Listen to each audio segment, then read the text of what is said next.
Ayan, so ito po yung Toyota Hilux. Bali, company service no na tropa natin. Yan.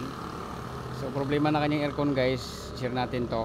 Bali wala siyang 1, 2, 3. 4 lang yung meron. So ito, share natin guys para magka-idea kayo kung ano yung problema na. So tanggalin lang natin yung resistor block dito. Yan. Okay, so ito yung kanyang resistor block, no? Ayan, so tanggalin natin yan. Okay, ito na guys, so tanggalin natin yung resistor block, no? Kapag may encounter kayo, nagod naman yung switch, tapos wala siyang 1, 2, 3, so check nyo po yung resistor block. So ito po yung sira ng resistor block guys. Ayan, no? Natanggal po yung main contact niya, ito. Ayan, so ang cost po nito ay sobrang bigat para sa blower yung kanyang trabaho, kaya po nag ano dito. So kadalasan yung iba nag sobrang high speed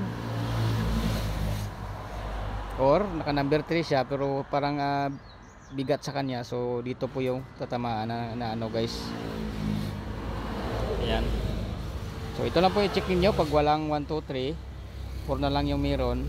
So tanggalin niyo po itong resistor block. Yan, so natanggal. So welding lang natin yan ulit. Ayan, so dapat maganda yung pagkahinang kasi umiinit to. Tapos pag mahina yung hinang, may tendency matanggal siya ulit. Ayan.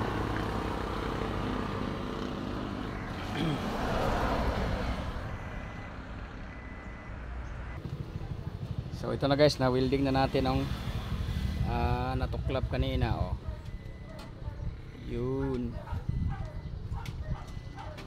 Okay, so kabit ko lang, balik ko lang para ma-testing ta. Okay, so yan, nakabit na. O natin, testing natin. So ignition lang natin. Gagana naman yung blower. Oh yan, meron na guys. Oh. Wala tadi pang testing sa hangin. So hanap natin para makita ninyo yung ano, baka sabihin nyo hindi gumana. So ito na, kumuha tayo ng plastic para makita nyo. 1, yan, oh, 2, yan guys. Siya, oh, ayan, may hangin na. Oh, number 3.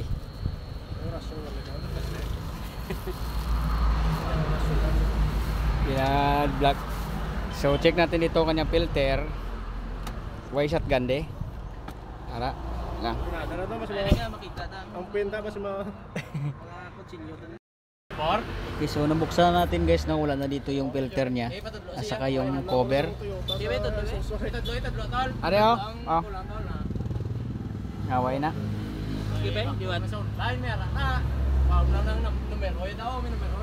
Ayan, so yun ang ating gagawin dito, kanyang speed. So dito wala naman siyang filter. Ayan, so yun ang ating share dito guys, sa resistor block lang. Sana may na-share tayo.